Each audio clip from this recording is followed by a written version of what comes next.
Ang maikling kwento. Ang leon at ang daga.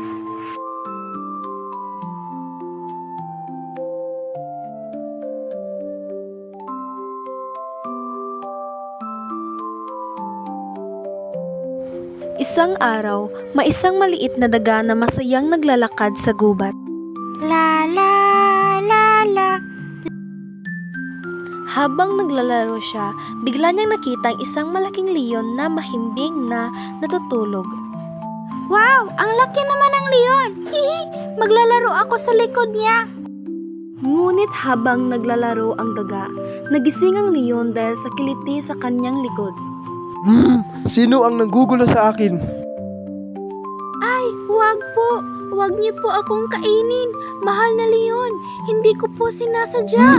Bakit hindi kita kakainin? Dahil balang araw, baka po kailanganin niyo ako. Makakatulong din po ako sa inyo. Naawa ang leon sa maliit na daga, kaya pinakawalan niya ito. Sige na, umalis ka na bago ako magbagong isip. Maraming salamat, leon. Hindi ko po kayo kakalimutan. Makalipas ang ilang araw, narinig ng daga ang malakas na sigaw sa gubat. Tulong! Tulong! Parang boses ng leon yun ah! Tumakbo ang daga at nakita ang leon na nakakulong sa lambat ng mga ngaso.